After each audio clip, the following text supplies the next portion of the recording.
I'm not going to say anything as blanket as the United States doesn't need to worry about terrorism anymore. But the mechanics of the future are going to add an extremely thick layer of insulation to America's already impressive distance from the world at large. Take a look at the map. It's the same global stability map I've shown you before, but this time with an overlay for Muslim population concentrations. There are a few takeaways from this map. Not very many places in the Islamic world will have decentralized governments. Many of the locations that the West fears will become breeding grounds for terrorism, Afghanistan, Libya, Yemen, Syria, will become such security no man's lands that transnational groups simply will not be able to function. There will certainly be a few decentralized areas in sub-Saharan Africa, but not only are those Muslim populations in the continental interior, they are also thoroughly engrossed in local issues rather than hell-bent on launching operations in distant continents. I see two areas of concern. Pakistan looms large as the most critical area.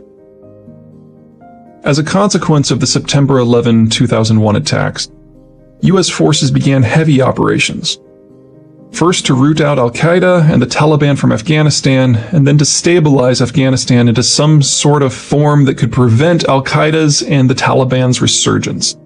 Considering that Afghanistan is both rugged and landlocked, it should come as no surprise that both tasks were difficult, with the latter proving all but impossible. As part of the Afghan war effort, the Americans discovered that the Afghanistan-Pakistan border region is as rugged and porous as it is densely populated.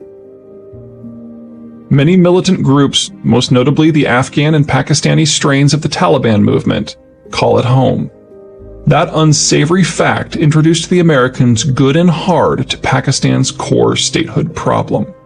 Pakistan, in good times, is a state under siege, and it all comes down to geography. The Indus Valley is the Pakistani core, and the waters of the Indus are the merger of 5 smaller upland rivers that all originate in the Himalayas.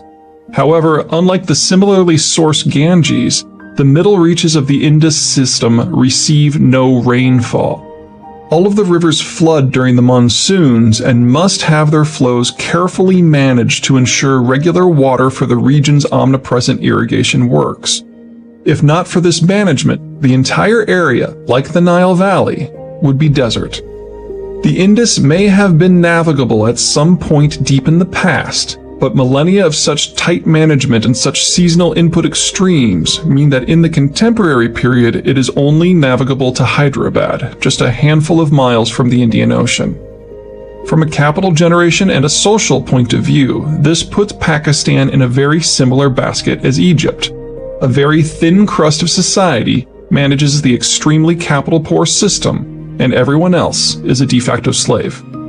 That, however, and unfortunately, is where the similarity with Egypt ends. The middle region of the Indus system are not only not highland, but they directly abut the Ganges region.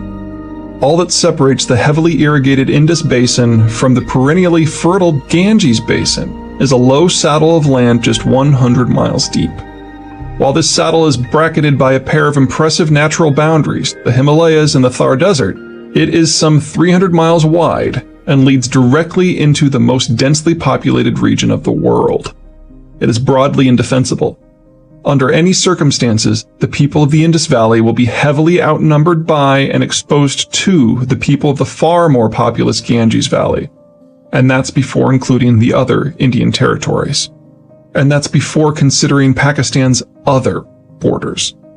The entire western fringe of the Indus Basin is mountainous, but most of it actually gets more natural rainfall than the core Pakistani lands, which have to be irrigated with waters from the Indus and its tributaries. This allows permanent populations, if far smaller than the dense footprint of the Indus itself, to exist. The Sindhi and Punjabi peoples of the Indus lowlands are somewhat traditional riverine people who have struck a political deal to run the Pakistani state. The non-riverine peoples of the highlands, a mix of Pashtuns, Kashmiris, Baluchis, and many more, in contrast, live more traditionally and resent any effort by the lowlanders to assert control over them, often rebelling. The lowlanders would prefer to leave the highlanders be, but the highlanders sit upon a series of major passes, of which Khyber is the most infamous, that allow access from Central Asia and Persia into the Indus core. The Mongols used such routes. In more recent times, the Soviets threatened Pakistan via the same passes. As much as the Sindhi Punjabi core might not want to have to deal with the highlands, they dare not go without a military presence there. Put all these geographic features together and you get a very ugly country. To the east is a hostile India that would be more powerful than Pakistan under almost any scenario. To the northwest are a people who will always resist central power, but who must be subjugated in order to gain basic security for the core. Throughout the core Indus territories, there is a catastrophically high need for tight management and expensive irrigation to prevent desertification and starvation. Consequently, Pakistan is one of the poorest, most militarized, most corrupt, and least secure states ever created. The problems that the Americans discovered in their Afghan adventures are a direct consequence of the Pakistanis' successful efforts to turn a negative into a positive. With the Soviet invasion of Afghanistan in 1979, the Pakistanis reasonably believed that they were next. They couldn't hope to stand up to the Soviets, much less the Indians combined with the Soviets, alone. And the peoples who lived in the highlands of northwest Pakistan had always been particularly unruly. The solution was to forge a new national identity based on Islam. Aggressive campaigning by the government sought to convince the mountain peoples of the border region that it was the Pakistanis' common religion that served as the glue to hold the Pakistani state together. The Soviets and Indians were portrayed as apostate foes. Instead of having to be in a state of low-grade war with their own citizens, the Pakistani core smiled as the mountain people started crossing the border to attack Soviet forces in Afghanistan, or shifted into Kashmir to attack Indian forces. Fast forward 30 years, and it is the Americans who are patrolling Afghanistan. The Pakistani Taliban, as some of the militias of the Pakistani mountain people are now known, attacked the Americans just as vociferously as they attacked the Soviets. They also see the Pakistani government's willingness to collaborate with the Americans in Afghanistan as a betrayal of the national identity at best, or a sign of apostasy at worst. The suicide attacks that often mar Afghanistan and Kashmir now also occur within the Indus core with disturbing regularity. There have been many concerns that Islamists within the Pakistani government have often assisted the various Afghan and Pakistani militias by sharing intelligence about the disposition of American forces. This is certainly true. However, such assistance is not given on orders of Pakistan's civilian or military leadership, but instead by Islamists within the government ranks who wish to assist the Taliban for religious or strategic reasons. In essence, it is the Pakistani equivalent of Edward Snowden's leaks. The primary reason that Pakistan has proven able to survive the past decade is that the Americans needed it to. Afghanistan is landlocked, and Pakistan is the route in. So for a decade, the Americans bolstered Pakistan with military sales, cheap loans, and outright cash bribes that come out to roughly 8% of GDP, not to mention providing Pakistan with strategic cover versus India. Considering Pakistan's strategic vice, that could well be the difference between success and failure as a modern state. The relationship has always been an uncomfortable one for both sides, and it is about to dissolve. The Pakistanis fear that American actions in Afghanistan have stretched their relationship with the Pakistani Highlanders to the breaking point, and that when the Americans leave, the Lowland-Highland War will resume. American largesse is about to sharply end. And between the loss of resources and the newly infuriated nature of the Highlanders, the Pakistani lowlands' ability to manage its highlands will become sharply circumscribed. Not needing to battle for control of their own territories, the Highlanders will have the magic mix of partial security, identity, ability, and incentive to strike across national borders.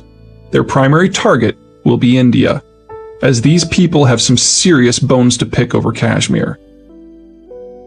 They see the Indians as occupying a portion of their homeland.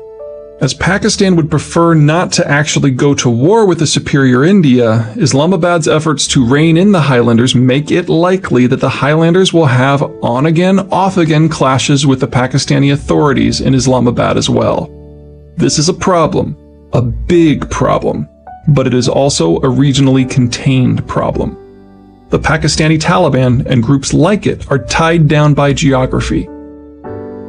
Reaching the wider world would require first negotiating the Pakistani core, not to mention ignoring the local and compelling challenge of Kashmir. These groups certainly have the ability to strike across international borders, but there is really only one border they will care about. That's awful for India, but great for the Americans and the wider world.